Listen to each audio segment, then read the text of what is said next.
Miro por la ventana y me invade una sensación de desamparo. Al calor de lo que alguna vez fue, navego por espacios imprecisos que solo requieren de mi memoria y ensoñación. No todo fue en vano. Alguna vez ese mate lavado o ese café frío hicieron de mí la construcción de una ficción rutinaria. Escribo bajo la llave secreta de quien se sienta alejado de toda construcción verosímil. Escribo sin detenimiento ni orden. Escribo sin renglones.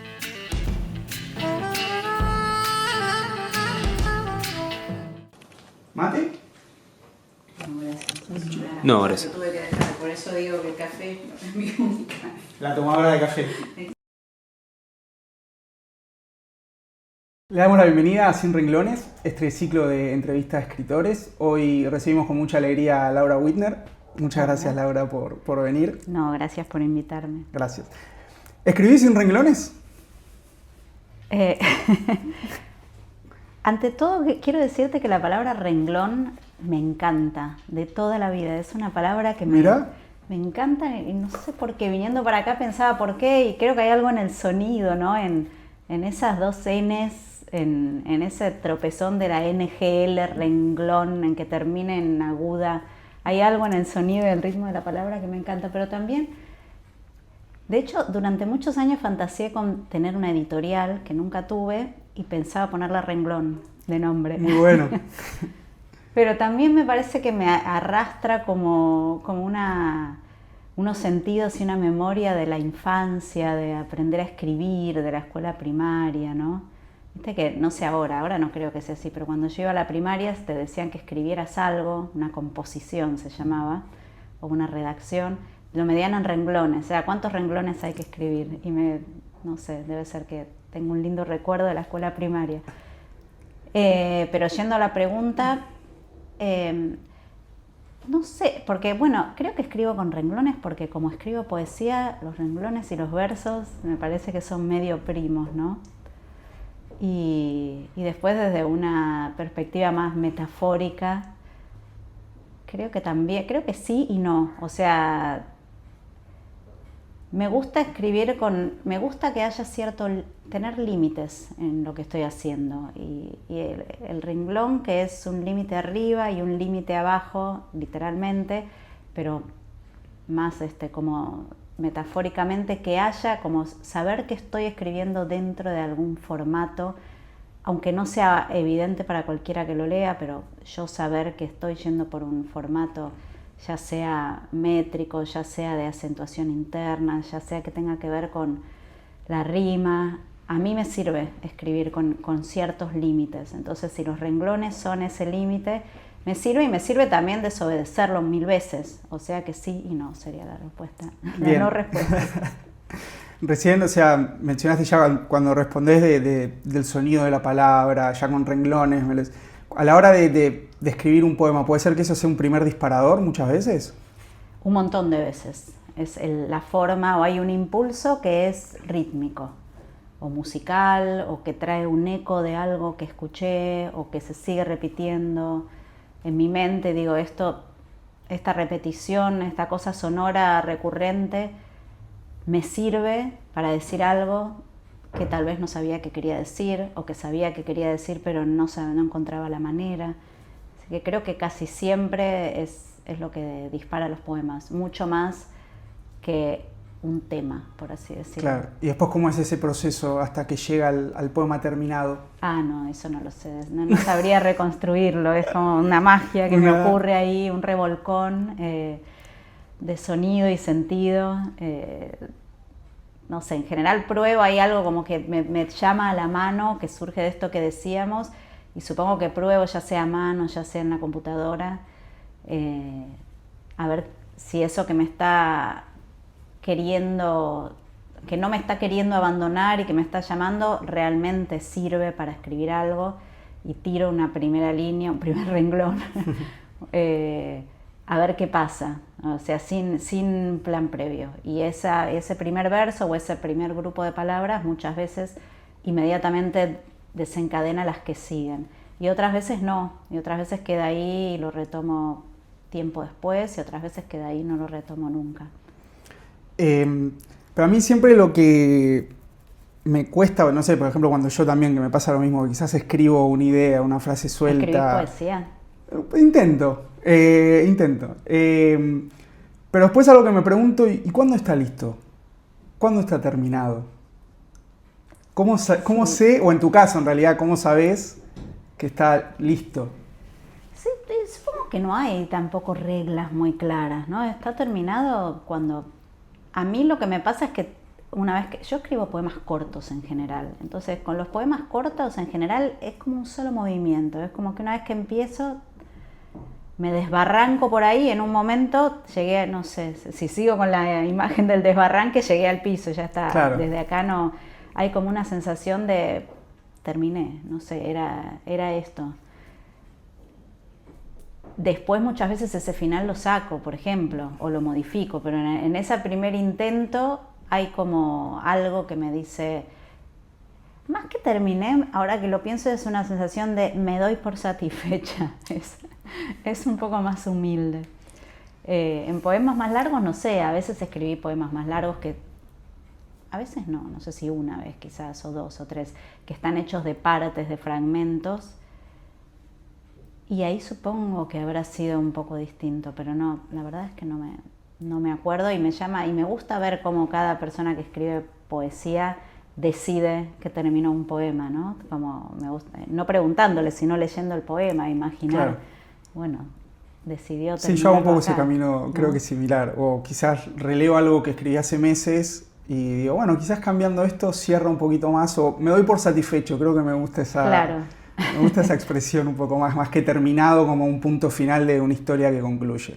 Sí, me parece que muchas veces en una revisión quizás saco el último verso.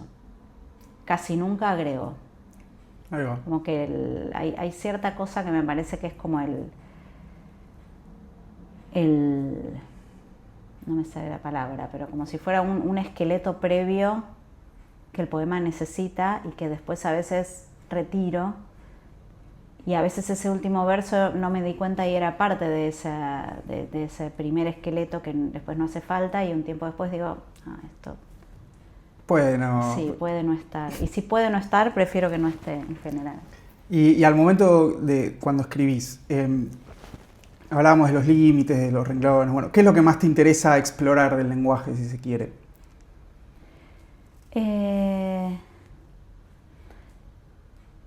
que por un lado me interesa probar cuán posible es que el lenguaje logre fundirse con lo sensorial, porque en general me viene más como un impulso sensorial, que también en sensorial se incluye el ritmo, ¿no? Lo auditivo, el movimiento. Y nunca estoy segura de que el lenguaje pueda, de cómo encajar la estructura del lenguaje en la estructura de lo sensorial. Y creo que es eso lo que un poco me interesa. ¿Qué palabras pueden llegar a decir esta sensación que yo tengo y que a veces ni siquiera para mí misma puedo poner en palabras? Y por otro lado, creo que me interesa el probar...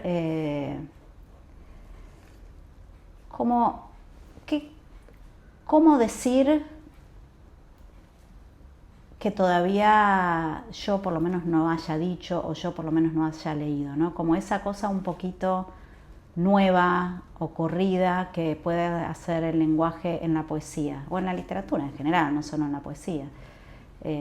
Como encontrar mi manera de decir algo que probablemente ya haya sido dicho infinitas veces, porque no es que voy por la originalidad, ni en lo dicho ni en la forma, pero sí en una manera que a mí, que tenga que ver conmigo y que tal vez pueda despertar un poco a mí y a quien lo lea por lo que se hizo ahí con el lenguaje, ¿no?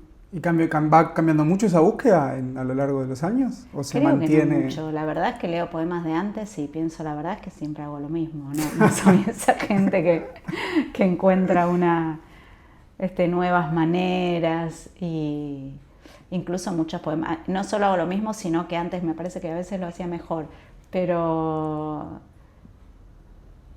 no sé si va cambiando. pienso que, por ejemplo, en los últimos años estoy escribiendo un poco más cosas que no son poemas, o sea, dentro de la escritura de poesía no sé si va cambiando, no veo que vaya cambiando mucho. Sí creo que con el tiempo fui adquiriendo más conocimiento, más oficio, por así decir, y eso me vuelve como mucho más atenta y crítica y a veces como saco una sílaba, elijo otra palabra para que el acento esté en otro lugar. Y me parece que al principio, cuando empecé a escribir poesía, tal vez eso lo hacía pero de una manera intuitiva. Después fui aprendiendo las palabras para nombrar eso, fui aprendiendo la técnica, la teoría y entonces... Pero la verdad es que no sé si se nota en el resultado final. Yo sé que es así. Bueno, me das el pie igual porque hay un poema tuyo que se llama Dentro de casa, que está en la tomadora de café, que dice: solamente confiando en el instinto, sí. Agarrada del instinto, así hago mi trabajo. Con un pequeño ahí. Sí. ¿Hasta dónde confías en ese instinto? Y después ya entra la parte más racional, si se quiere, entre comillas, de revisar o ajustar, o ese instinto creo que vienen juntos. Me parece que yo sigo pensando que hago las cosas de manera instintiva, intuitiva, no solamente escribir, todo básicamente, así es que un montón me salen mal, pero digo mucho más instintiva o intuitivamente que intelectualmente, me parece. Pero sí, en algún momento ese instinto fue cargándose también de todas las otras cosas que fui aprendiendo, practicando, aprendiéndolas de otra manera porque tuve que empezar a transmitirlas y enseñarlas a otra gente. Pero en poemas de cuando era joven a veces noto como un dejarme ir, o de pronto un verso larguísimo que digo, ¿pero por qué? O un verso corto que no termino de entender por qué lo corté ahí.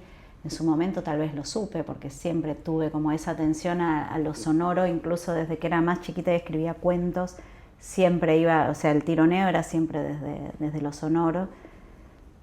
Pero no sé si hay como, no distingo dos pasos, que sea primero un instinto y después el conocimiento. Se entrelazan. Sino que sí, claro. Ya se volvieron una misma cosa, para bien o para mal.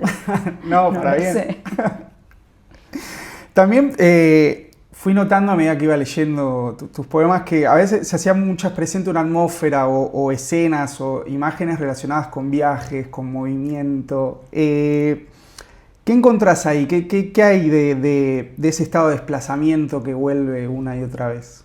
Sí, yo me di cuenta después de bastantes años, como mirando para atrás y diciendo, pasa esto. Pero no me sorprendió porque hay algo en ese, como vos decís, estado de desplazamiento que creo que me llama la atención o me seduce desde que soy niña casi, porque recuerdo cuando era chica y viajábamos o nos trasladábamos, no necesariamente viajar con mi familia, o incluso irse un día, un domingo a la quinta de un conocido, digamos.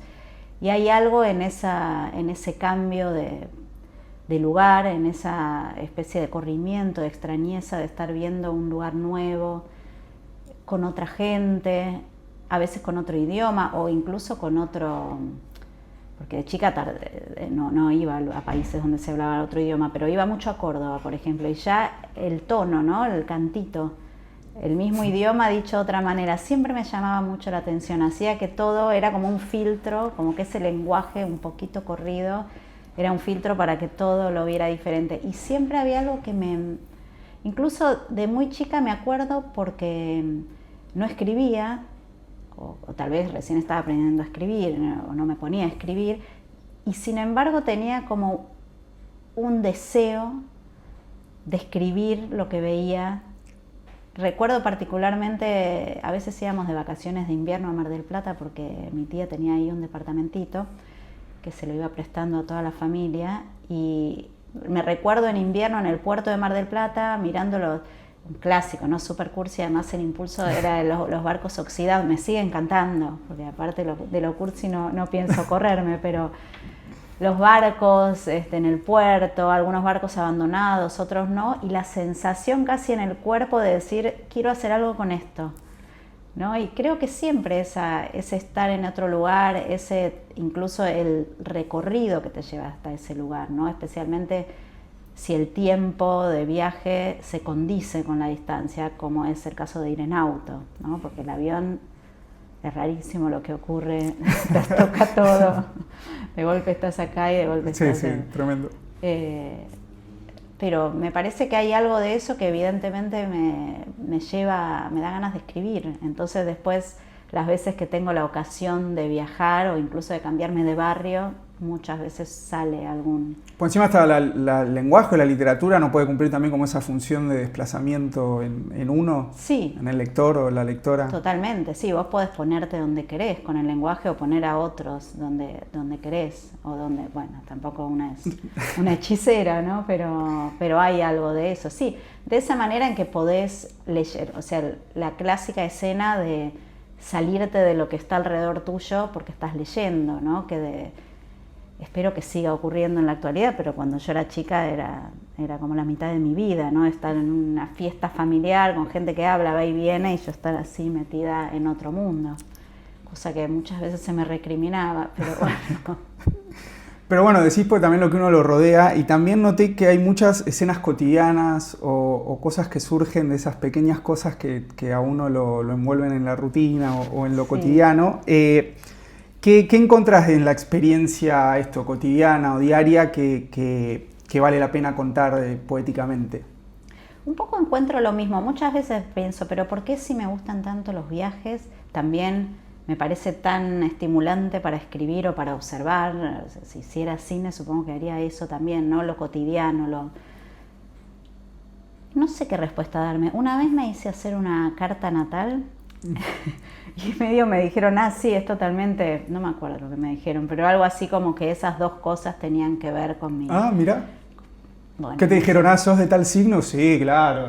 Un poco sí, porque... La típica. Pero no es, viste que la carta natal o astral, no sé cuál es la manera correcta de decirlo, o tal vez son las dos, no sé nada de astrología, pero no es solamente de qué signo sos, sino en qué posición estaban todos los planetas, sino cuando naciste.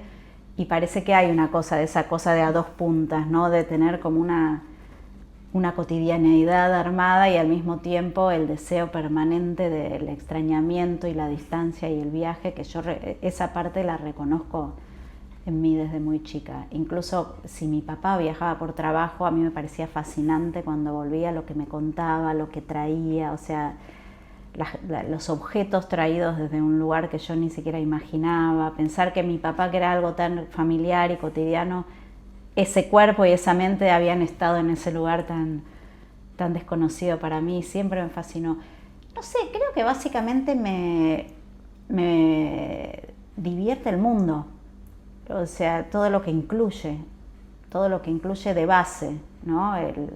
Las calles, el cielo, los árboles, todo lo que tiene. Entonces me divierte adentro de mi casa y me divierte en una ciudad extranjera o en la naturaleza o en las montañas al lado de un lago. Donde sea que esté, eso que está ahí cerca me parece fascinante. O sea, no encuentro explicación para que exista todo esto. Así que si creyera en Dios, tal vez no escribiría, ¿no? Porque, por ejemplo, me gustó mucho una imagen en un poema que se llama Kayak, que está en traducción en La Ruta, que dice: nada funciona sino a los chispazos, chispa de pelo bajo el sol, chispas entre remo y río, chispas justo antes de dormirnos. Entonces pensaba, quizás la poesía consiste en parte en encontrar esos chispazos en la cotidianidad de uno o en su día a día, en las pequeñas... Totalmente, pero más que encontrar, para mí es simplemente verlos. No es que hay que investigar, es solamente mirar.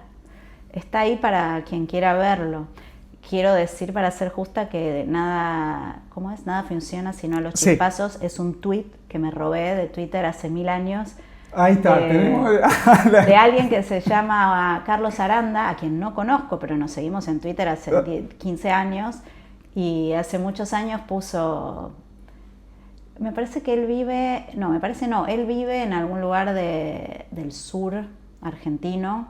Ahora no me acuerdo dónde exactamente, y era como un día de mucho viento y tormenta y él hablando de alguna cosa dijo nada funciona sino los chispazos o una cosa así, y en el acto yo le dije, te aviso que esto te lo voy a robar para un poema. Muy lindo. Y me dijo sí, 2 veces me robé tweets. Bueno, igual también le agregaste después una parte muy linda también, sí, pero y cierra... eso es de Carlos Aranda, sí.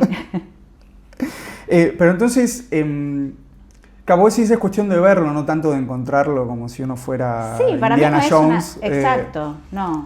Pero entonces sentís que la poesía cambió tu forma de... Jones, pero no soy así aventurera.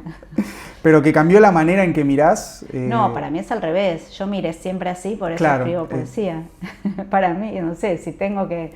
Igual todas son conclusiones que una saca sobre una misma que son inventos, ¿no? Pero me parece que yo ya, que no sé, que nací mirando y escuchando y tocando. Eso me pasaba mucho también de chica. Ahora a veces también, como que nadie me ve y necesito como tocar una textura, ¿no? O sea, no nadie me ve, espero que nadie me mire para tocar algo. Si no te preguntaban, che, ¿estás bien? ¿Qué estás tocando? Sí, igual, ya a esta altura digo, sí, estoy bien, estoy tocando. Bueno, reuniste buena parte de tu obra en lugares donde una no está. Sí.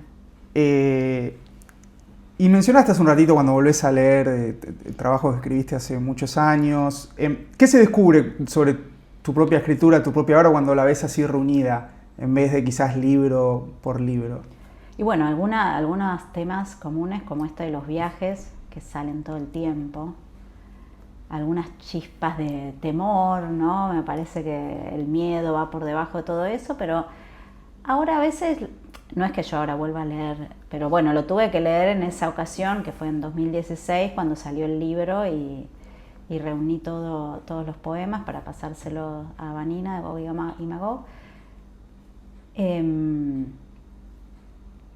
Como, no sé, bien, me olvidé lo que estaba por decir, esta es la verdad. Bueno, pero te encontraste ahí con muchos poemas que escribiste. Sí, o sea, me vi claramente a mí, dije, sí, obvio, yo soy esta y fui siempre la misma. O sea, no hay grandes cambios, no solo en la escritura, sino en mí. ¿Pero descubriste alguna cosa nueva quizás? ¿O dijiste, mira, había escrito esto, me olvidé? No, porque en general los poemas de vez en cuando volvía, o a veces cuando me piden, qué sé yo, para una revista. Ahora hay algunos a los que nunca vuelvo a dar para una revista, pero no, me recordó los momentos de la vida, de quiénes estaban alrededor cuando los escribía. Toda la primera parte para mí está muy, muy unida y muy ligada a mi grupo de amigos con el que yo empecé a escribir poesía, porque yo cuando era más jovencita intentaba escribir cuentos, pero empecé a escribir poesía cuando me hice amiga de Daniel Durán, Fabián Casas, José Villa, que fueron como, ellos ya escribían poesía y fueron un poco como mis amigos guías dentro de eso. Y cuando leo esos poemas del principio, me acuerdo el momento en que los escribí, se los mostré, se los leí en voz alta y cosas que ellos me decían y ellos leían sus propios poemas, como ese momento muy inaugural que medio brilla en mi recuerdo porque fueron momentos hermosos y de mucho aprendizaje, pero también de mucha alegría, de mucho entusiasmo, de esa sensación de que todo está por hacerse y todo puede hacerse. Aún cuando eran los 90, y pienso que si yo ahora a esta edad hubiera vivido los 90, habría pensado que nada puede hacerse, pero en ese momento se ve que la juventud, que es algo que pienso mucho ahora en relación a mis hijos, que mi hija tiene 19 y mi hijo tiene 23, y me acongoja mucho que tengan que vivir ese momento de la juventud en este momento del país y del mundo en general, con esta sensación de que nada es ni va a ser posible nunca. Pero después pienso que tal vez teniendo esa edad y el entusiasmo que ellos tienen por tantas cosas, no piensen así como yo pienso ahora, sino piensen como yo pensaba en los 90. Que no nos saquen el entusiasmo, por favor. Porque... Exacto, sí. Por eso yo trato de no ser demasiado... Bueno, ahora sí ven esta entrevista, van a saber que... Les mandamos un... Estoy actuando, no, mentira. Hay un punto de mí donde siempre sigo pensando que las cosas se pueden hacer...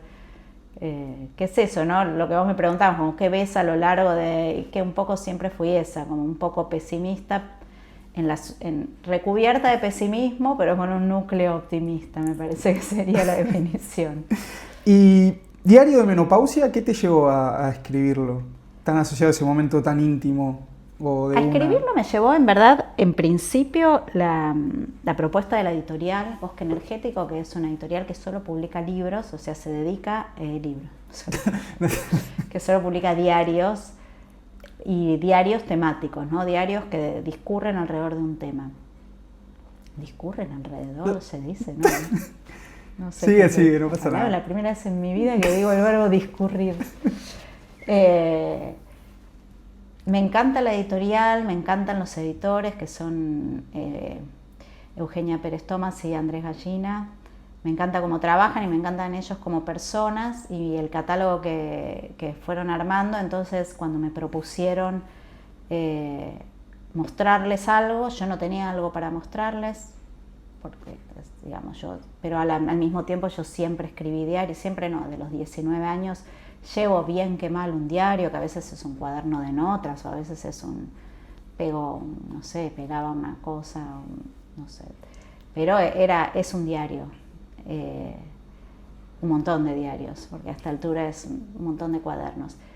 O sea que la idea de registro yo ya la tenía muy presente, porque es como casi una necesidad para mí, ese registro por escrito, el registro en fotos. Tengo muchísimas fotos, tengo álbumes de fotos hasta cierta edad de mis hijos. Todos los años yo hacía un álbum, wow. Imprimía cuando ya las fotos eran digitales, incluso al principio revelaba, después se imprimía, y siempre desde que tuve cámara de fotos a los 20, siempre yo tenía la cámara con rollo puesta, como esa cosa de está pasando la vida y es súper interesante y quiero registrarla, poner el ojo acá, poner el ojo allá.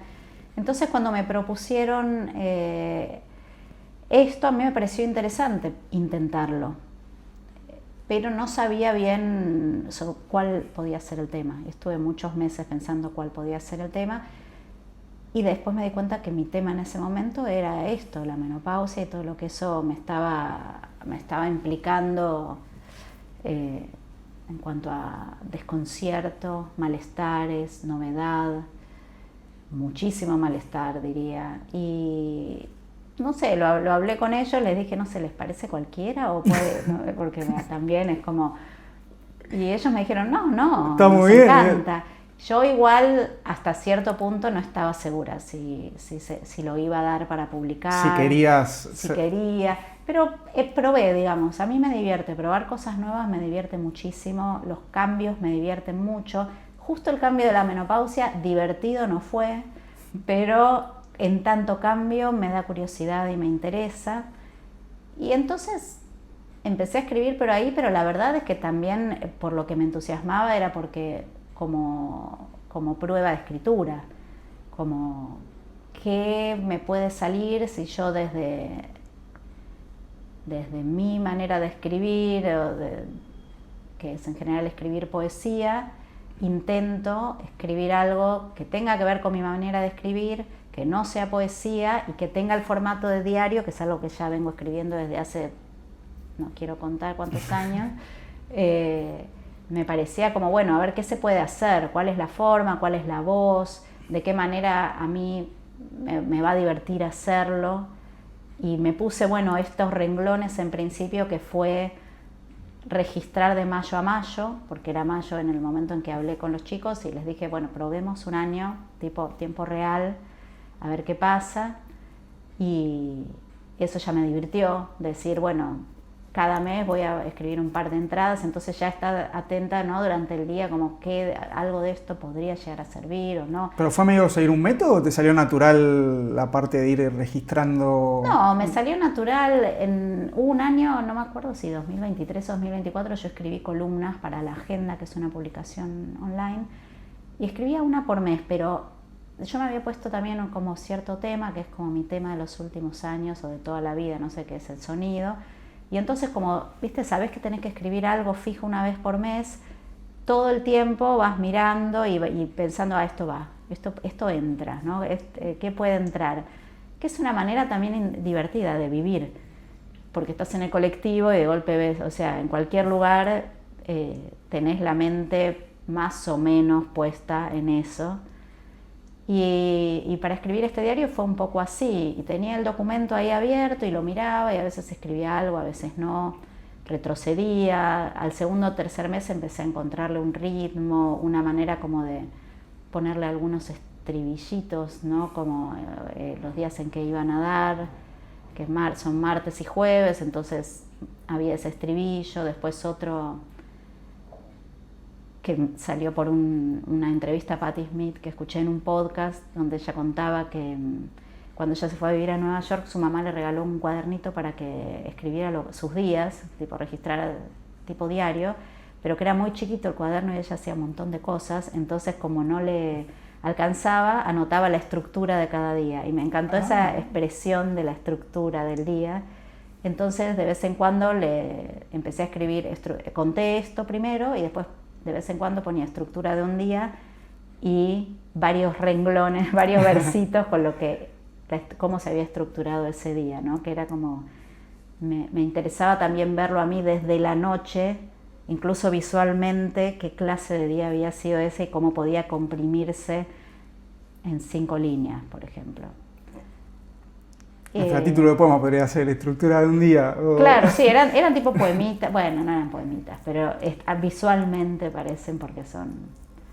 y de hecho sí, hay partes donde cosas me sonaban a título de poemas, entonces ponía que tal cosa podía ser el título para un poema, pero no lo escribía. Uno después lo escribí, pero no lo puse en el diario. Una de esas cosas que decís, esto podría ser el título de un poema.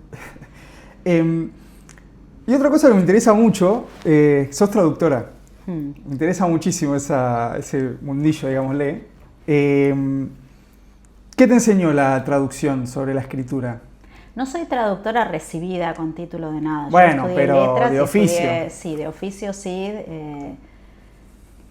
Y me enseñó un montón de cosas, porque creo que si vos escribís, no necesariamente adquirís la capacidad de meterte adentro de un texto, mirarlo desde adentro, desde abajo, no sé cómo decirlo, todo, desde adentro, desde abajo, desde arriba, desde el costado.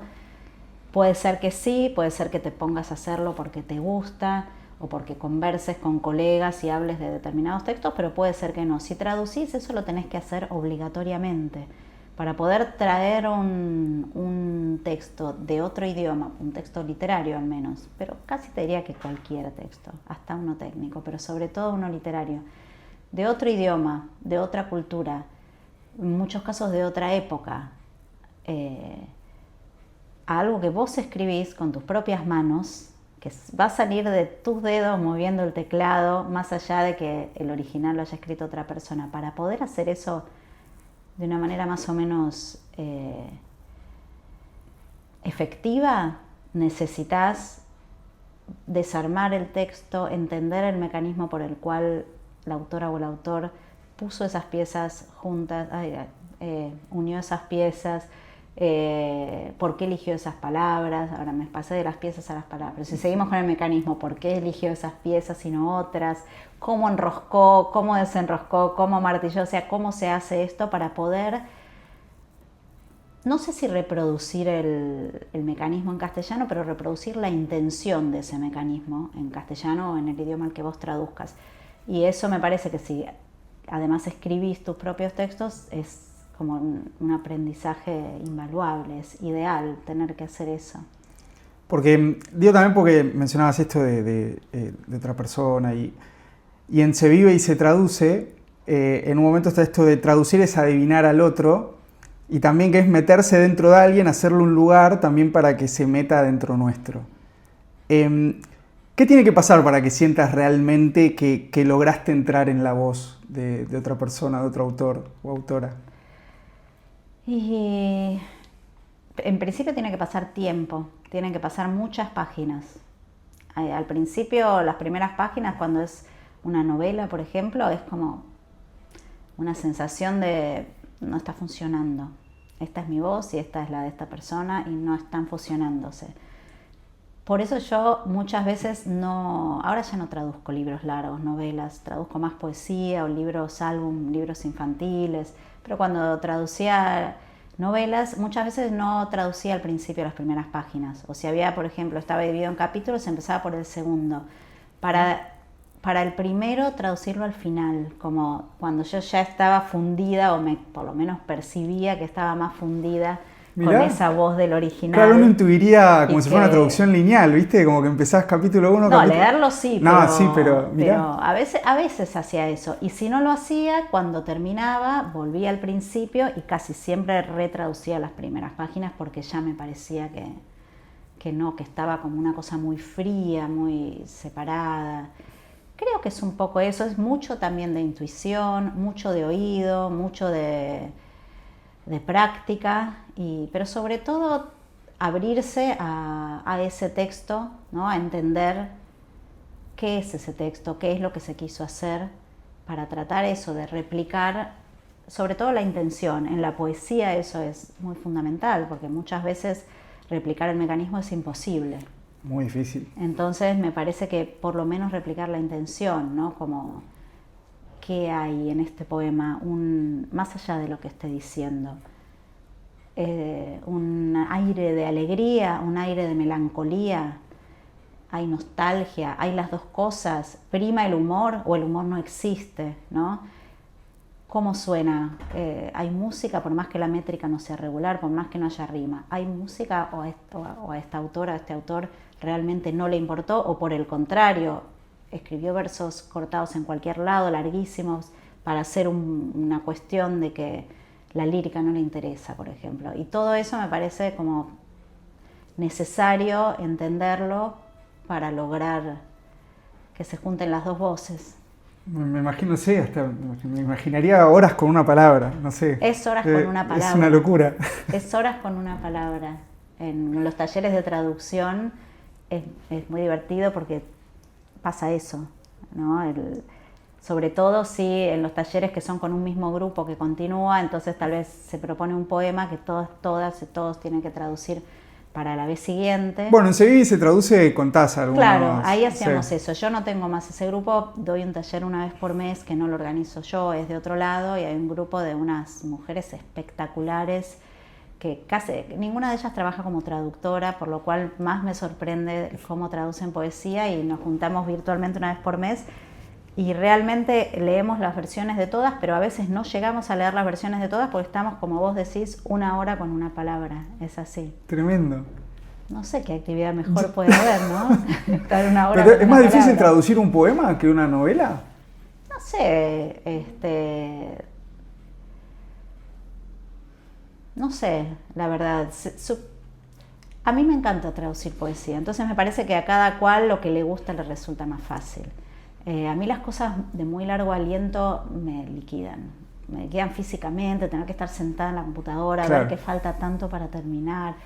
Tal vez soy un poco vaga, pero sin embargo puedo estar ese mismo tiempo dándole vueltas a un mismo poema. Pero hay algo en lo breve, en lo fragmentario, que a mí me gusta mucho.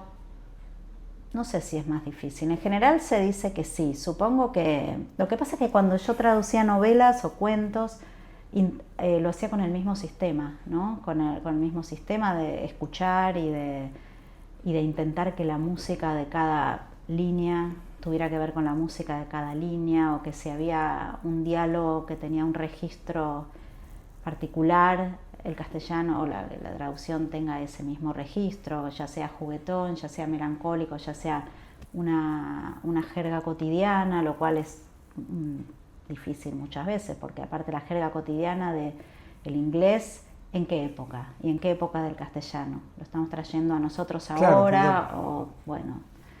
Yo a veces me imaginaba como es como un inglés queriendo traducir un poema gauchesco, no sé. Claro, pero esos son desafíos que a mí me encantan, porque ¿qué haces? Seguramente existe. Sí, seguramente. Martín Fierro, sin duda, está traducido en un montón de idiomas, me imagino yo. ¿Qué haces? ¿Elegís lo más parecido al gaucho que haya tenido Inglaterra? Imagínate, ¿no? Ya me da risa. Es inventarlo, de no sé. Quiero hacer un programa de televisión con esto, o sea, un stand-up o algo así. O tratás de que se entienda qué fue ese personaje del otro lado del mundo en tal época y Sí, de como qué traducir, manera... por ejemplo, un personaje de Raymond Carver en Estados Unidos de esa época, que tiene sus formas Sí, de... alguna manera ese, no sé si lo entendemos, pero no sé si porque... Sí. Bueno, también ahora que me lo decís, supongo que cuando uno empieza a leer esas cosas en traducción, en un momento entras a ese mundo, porque te dicen un personaje de Carver y vos ya estás adentro de ese mundo, aunque nunca lo viviste, y aunque acá en Argentina de esa gente no hay exactamente así, ¿no? Aún así me parece más fácil un personaje de Carver al castellano que Martín Fierro al inglés. Total, compadezco a los traductores ingleses. Ahora cuando vuelva a mi casa voy a buscar, nunca me fijé. ¿Y qué aprendiste sobre tu propia voz al estar traduciendo tantos años? Si es que hay algún tipo de aprendizaje al respecto. O descubrimiento, no sé si aprendizaje.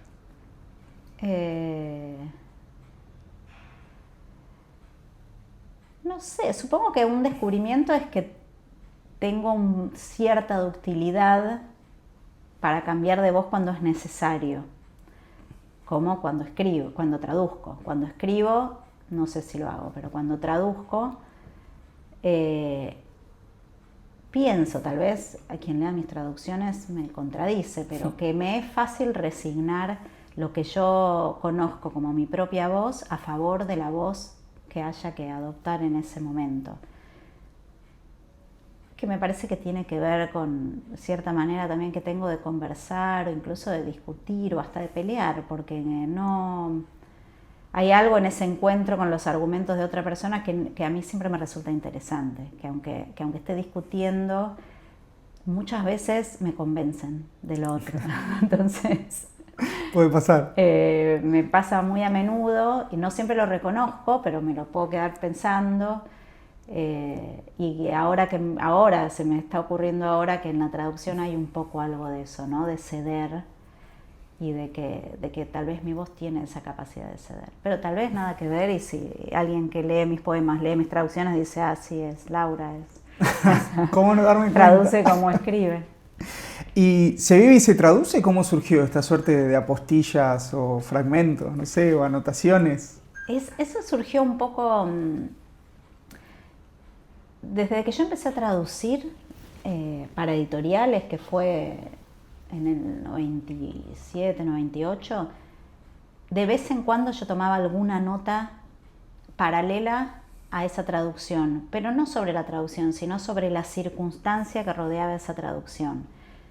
Pero tal vez lo anotaba en un cuaderno o tal vez lo anotaba en la computadora, que recién empezaba a ver computadoras, una computadora, o sea, esos archivos viejísimos, y muy de vez en cuando. Después, con el tiempo, en una época tuve un blog y entonces lo anotaba ahí, lo subía, hacía pequeños posteos que tenían más que ver con eso, ¿no? Con la circunstancia de estar sentada traduciendo, o a veces sí con algunas cuestiones lingüísticas o de sensación, o de todas esas veces en que el contexto de la traducción parece replicar lo que estás traduciendo, ¿no? Como que se corta la luz en la novela, hay un apagón y se corta la luz en mi casa. O sea, muchas veces pasaban cosas así, o en conversaciones que tenía con alguien acerca de una palabra o de cómo llegué. Al principio, cuando yo empecé a traducir, no tenía internet, entonces...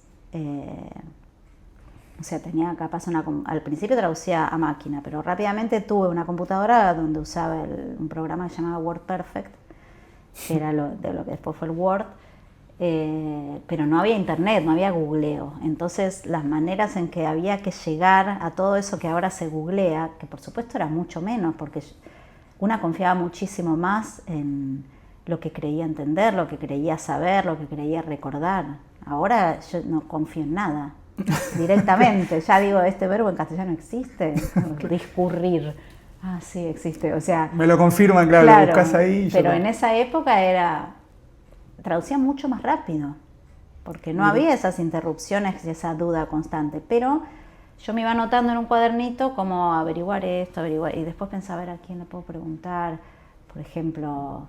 Yo trabajaba en el Buenos Aires Herald y había uno de los editores, Nicolás Meyer, había trabajado muchos años en las Naciones Unidas, traduciendo para las Naciones Unidas. Y yo estaba traduciendo una novela de Tom ¿Tipo Clancy. intérprete? No me acuerdo, no sé, porque eso fue cuando no vivía en Argentina, okay. No sé. Seguramente antes lo sabía, pero como ahora ya pasó mucho tiempo me olvidé. Entonces, por darte un ejemplo, estaba traduciendo una novela de Tom Clancy que ocurría todo adentro del edificio de las Naciones Unidas en Nueva York. Y estaba todo con el vocabulario técnico de los grupos de trabajo de las Naciones Unidas, como es en la realidad. Pero yo qué sabía, ¿dónde estaba ese? Bueno, tenía que ir a una biblioteca y pensaba, Nicolás Meyer debe saber. Entonces iba y él me traía una pila de cuadernillos de fotocopias de la terminología técnica de las Naciones Unidas, así. Y ese tipo de cosas a veces las anotaba como pequeñas viñetas de lo que eran los alrededores de traducir. Muchísimos años después, décadas después, en algún momento los editores de Entropía se enteraron de que yo tenía ese archivo disperso en distintos lugares, o sea, lo tenía en la mente, yo ni sabía dónde estaban todas esas notas, y me dijeron, pero con esto podrías seguirlo, retomarlo y armar. Ellos tienen una colección que se llama Apostillas y armar un libro para apostillas. Y bueno, y como en el otro caso dije, bueno, no sé, voy a ver. Y a partir de ahí esas notas ya empezaron a tener más coherencia. Primero recopilé todo eso que estaba disperso, como te decía, por 10.000 lugares, papelitos, archivos viejísimos que habían ido mudándose de computadora en computadora. Le imaginé una forma, no demasiado, ya viste que tampoco es que tenga una forma tan... Es bastante parecido al diario de Menopausia, incluso usé los 3 asteriscos para dividir los párrafos. Le dije a Entropía, ¿les molesta que use los 3 asteriscos? No, cualquiera puede usar 3 asteriscos. Es una buena forma de... No sé, a mí me gusta. Sí, qué sé yo. Bueno, aparte dije, bueno, los 2 son libros que escribí yo, pueden ir ahí.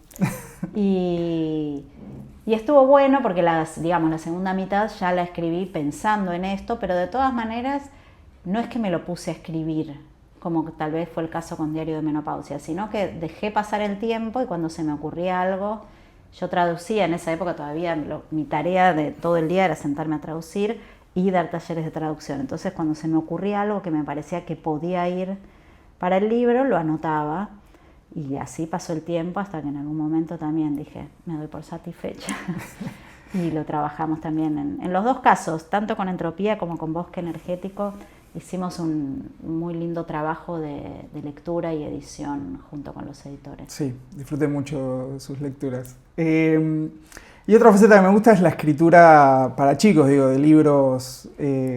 ¿Cómo es ese proceso? ¿O cuánto cambia con respecto a todo lo que venimos hablando? ¿O no, quizás? Es hermoso. A mí me entusiasma, me divierte muchísimo escribir libros para chicos porque además entra... Las posibilidades me parecen... Después, no todos... muchas de las posibilidades de juego lingüístico, a esta altura ya yo escribo para chicos muy chiquitos, entonces siempre son libros en coautoría con quien ilustra. Y muchas veces cuando imagino el texto, ya tengo una noción de por dónde podría llegar a ir la ilustración para contar la parte que el texto no está contando. Después a veces es así, a veces no, depende del trabajo que haga la ilustradora y el ilustrador, pero decía, hay como una posibilidad enorme de cosas para hacer. No siempre después te lo agarra alguna editorial, porque los libros que a mí más me gusta escribir para chicos tienen que ver con la poesía y con la cosa lingüística y son muy difíciles de traducir. Y ahora las editoriales en general necesitan mucho vender derechos de traducción para sostenerse, porque la venta de libros en general no alcanza, y es más difícil vender derechos de traducción de un libro que está armado en base a juegos de palabra, que en otro idioma no va a funcionar y va a haber que reinventar, pero después esa reinvención quizás no vaya con la ilustración. Igual para mí se puede hacer casi todo, se puede traducir casi todo. Cuando yo empecé a traducir, lo que más traducía eran libros para chicos y empecé traduciendo nanas para dormir, inglesas tradicionales. Oh. Y era súper, a mí me encanta, esos desafíos me encantan, pero los editores cuando van a comprar derechos de traducción esquivan un poco esos desafíos. Es más, cuando sale es porque lo ve un traductor, le gusta y hace el trabajo que se llama scouting, que es decir, traducir una muestra e ir tratar de encontrar la editorial, o sea que va por el otro lado. Pero La pregunta inicial era medio distinta, ¿no? Si el proceso es distinto o el mismo. Sí. En un sentido el comienzo, o sea, el proceso es distinto, pero no es tan distinto, porque escribir, es saber qué registro querés encontrar. Incluso de un poema a otro yo puedo cambiar el registro, y en este caso es un registro que pueda recibir a lectores niños, es como el mismo oficio. Y los temas, para mí, esto siempre me llama la atención, también son los mismos. No hay tanta. Después, obviamente, el desarrollo es otro, pero muchas veces se me ocurre una idea como me gustaría escribir sobre, no sé, me viene uno de esos golpes de interés hacia algo, porque escuché algo por la calle, porque vi una escena. Y no sé si lo voy a usar para un poema para grandes o para chicos, o para un libro álbum, o sea, después se encuentra su cauce, y de hecho me parece que hay varias cosas que, si me lo pongo a pensar, tienen sus dos versiones, el poema para grandes y el poema para chicos, algo así. Pero es muy lindo, es muy divertido, es un trabajo muy dinámico, porque en el mejor de los casos, y en general se da así, involucra el trabajo junto con quien ilustra, junto con la editora, reuniones entre los tres, con la diseñadora o el diseñador, y me interesa muchísimo eso, y aprendí muchísimo de lo visual. A mí, cuando me preguntan, esta reunión ya es como tiene más que ver con la diagramación, ¿querés estar? Yo siempre quiero estar, porque me parece que un libro álbum es todo una unidad, que el texto tiene que ver con cómo esté diagramado, con la tipografía, y por más que, o sea, me gusta escuchar, y cuando se me pregunta me gusta opinar, pero más que nada escuchar es muy lindo.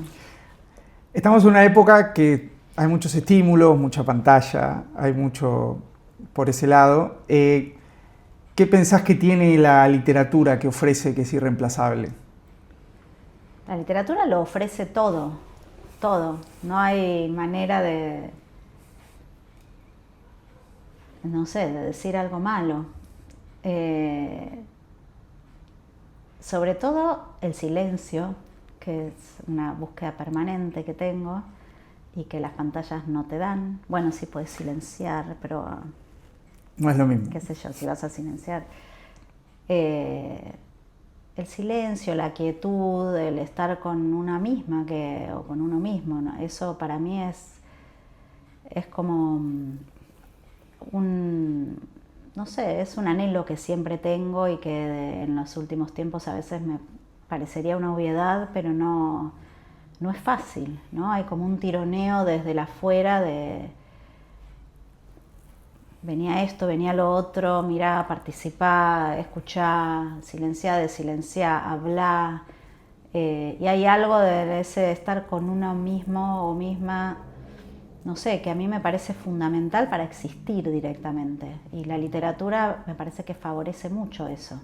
Por más que estés leyendo lo que escribió otro, es estar con y en el caso de los chicos, por ejemplo, porque ahí quizás uno intuiría que es un poco más difícil. ¿Por qué? Y no sé, que propiciar como ese momento, o no sé si tampoco tiene que surgir de uno tanto. Propiciarlo uno como adulto, decís sí. Vos. Y eso es un lío, sí.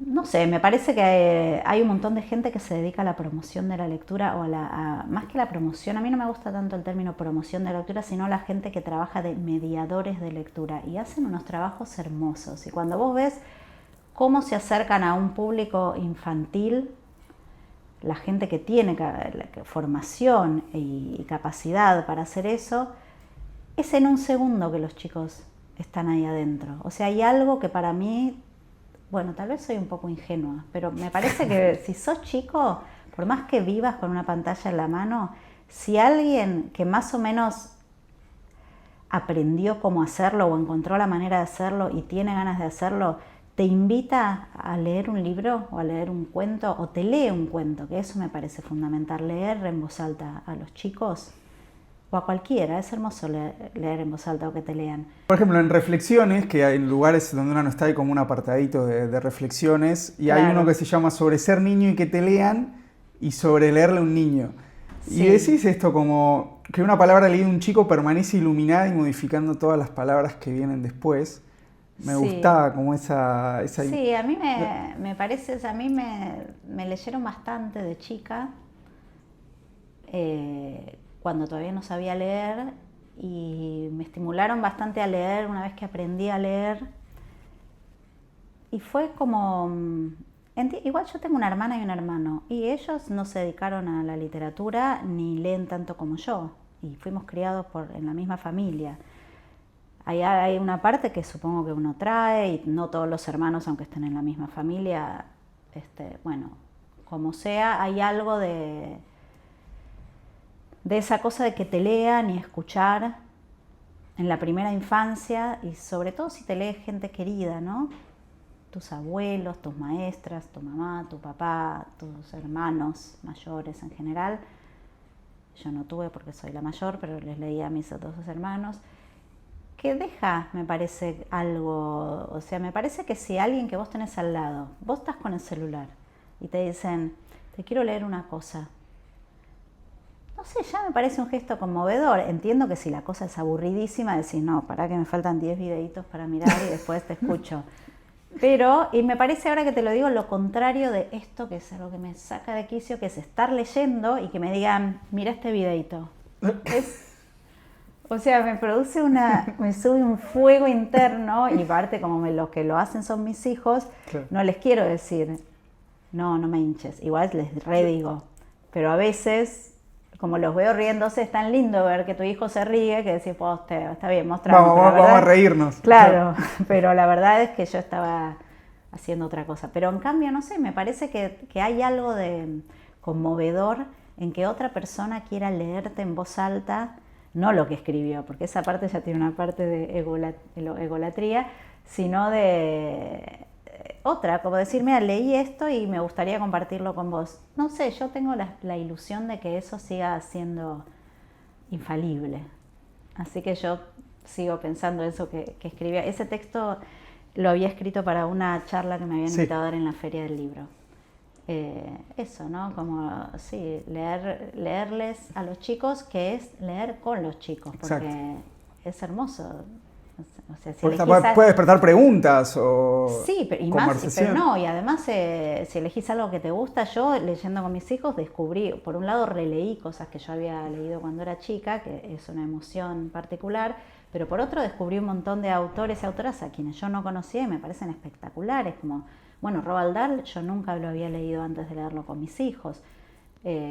Louis Sachar, que es un escritor para chicos y jóvenes que es espectacular, Christine Nostlinger, por decir los que yo no conocía, que, o sea, no lo puedo leer ahora sola, sin necesidad de leerlo con chicos, es espectacular.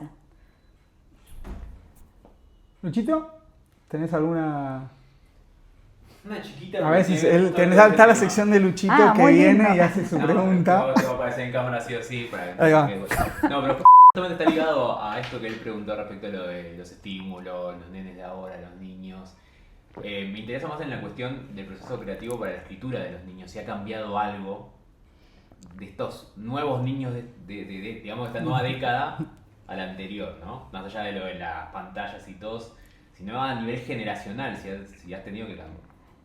Porque de la entrevista vi que sos muy observadora. Entonces, teniendo en cuenta eso, que sos muy observadora, si observaste algo respecto a estas, entre muchísimas comillas, nuevas generaciones de nenes chiquitos. ¿De cómo escriben los nenes ahora, decís vos? No, de qué escribirle a ellos. Ah, debo reconocer que yo cuando escribo soy bastante solipsista. O sea, yo estoy ahí escribiendo porque a mí me encanta escribir y no estoy tanto pensando en quienes lo van a leer. En el caso de la escritura para chicos tuve que empezar a hacerlo, es algo que aprendí después de un tiempo, porque los editores me decían, no, pero esto no podés poner esto para un nene. Muchas las discutí y las sigo discutiendo, como sí que puedo poner esto para un nene. Pero algunas tienen razón, yo no tengo tanto... Hay gente que escribe para chicos y que va constantemente a escuelas, porque los invitan y hay todo un circuito de que si vos vas a leer a las escuelas después compran los libros. Pero como yo lo que escribo es más para jardín o los primeros grados, no me invitan tanto. Entonces no tengo ese contacto directo con grandes grupos de chicos para ver cómo reaccionan. Sí tengo las respuestas que tal vez me mandan madres y padres o me mandan videitos de los chicos leyendo. Incluso yo escribí, hay varios libros que yo publiqué que son libros para bebés, que es como un nuevo sector que hay ahora de la edad, ¿no? Libros para bebés que son de 0 a 2 años. Son de 0 a 2 años. Y son libros de cartón duro, con muy poco texto, y bueno, hay de todo tipo. A mí los que yo escribo me encanta pensarlos partiendo de una idea, algo a lo que los chicos puedan acercarse en esa interacción entre poquito texto e imagen, ¿no? Y que sea divertido. Y mi sensación es que lo que pasa es que, claro, cuando lo que yo recibo es la respuesta de madres o padres o abuelas, es porque tienen una madre, un padre, una abuela que les acerca lectura. Entonces, obviamente son chicos que, bueno, se pasa esto que yo acabo de decir, alguien cercano y querido les lee, les muestra libros y los chicos reaccionan como reaccionaron los chicos toda la vida. Pero no tengo tan observado o estudiado cómo leen los chicos, porque aparte cuando converso o tengo noticia de un chico que lee novelas, por ejemplo un chico de 10, 11, son esos chicos a los que les gusta leer, que no son la mayoría, y que en general les gusta escribir también, van a un taller de escritura o algo así. El año pasado, ahora que me decís, fui jurado de un concurso de escritura para niños en 3 categorías, desde los 6 hasta los 12. Y era espectacular lo que mandaban, realmente mandaron unas cosas hermosas y después los ganadores recibieron como premios libros y no pude ir a la entrega, pero vi las fotos y estaban súper orgullosos y contentos de recibir. Me parece que de todas maneras siempre los chicos que leyeron, a quienes les gustó leer, no fueron la mayoría. Me da esa sensación. Yo cuando iba a la primaria, a la secundaria, éramos pocos los y las que nos encantaba leer. Pero no sé cómo es ahora en la escuela primaria. Cuando yo iba a la primaria, que fui a una primaria pública del barrio Paternal, la lectura y la escritura era una cosa muy presente. Aprendíamos poemas de memoria, que me parece una de las mejores cosas que se puede hacer cuando uno es chico y tiene todo el tiempo del mundo, y cuando es grande también. Es hermoso aprenderse cosas de memoria. Muchos de esos todavía me sé partes. Entonces, no sé si ahora cómo es la currícula de la escuela primaria. Mis hijos ya hace como 10, 15 años que terminaron la primaria y leían bastante, les daban bastante para leer. No sé, es muy incompleta esta respuesta porque siento que me falta mucha información, ¿no? En serio te lo digo, me interesa mucho, que tengo un montón de amigas que se dedican a eso, que dan talleres, que van a leer a escuelas, que van a charlar con los chicos, y me gustaría que ellas me contaran, me respondieran esto porque me interesa a mí también. Gracias. Gracias a vos. Bueno, ¿estás trabajando algo ahora? Si trabajo, decís. No, si algún libro de poemas o algo que se venga. Ahora hay un libro de poemas en imprenta que está por salir. Ahí va. Es cortito, yo escribo muy de a poco. Los poemas me vienen cuando me vienen, digamos, no es que me siento y digo voy a escribir un poema. Y son los poemas que escribí desde que se publicó Traducción de la Ruta, que fue en 2020, hasta ahora, digamos. Y aún así son poquitos. El libro va a salir por una editorial cordobesa que se llama Caballo Negro y se llama Prueba de Sonido, el libro. Y va a estar para la FED, que es la Feria de Editoriales Independientes, que es ahora a principios de agosto. Así que estoy re contenta con ese libro. Y paralelamente vengo escribiendo hace como 1 año y medio un libro para la editorial Ampersand, para la colección lectores y lectoras. Viste que está el Ampersand para que es un libro que me propusieron escribir. Es una colección donde a distintos escritores y escritoras se les pide que escriban sobre su relación con la lectura, sobre ellos como lectores, no como escritores. Que también me dio muchísimo miedo cuando me lo propusieron y no me sentí capaz, pero Graciela Baticuore, que es la que coordina la colección, me convenció de que era capaz. Y como en el caso del otro diario, dije, bueno, vamos a ver, así que también me inventé un sistema, me inventé unos renglones y lo vengo escribiendo desde hace bastante y ya estoy medio como por terminar una primera versión.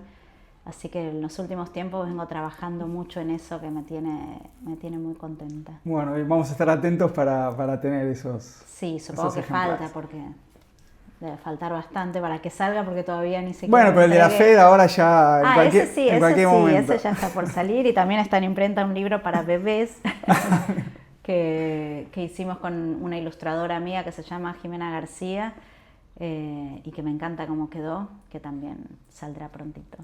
Bueno, muchas gracias Laura por venir. Gracias a ustedes, a los dos.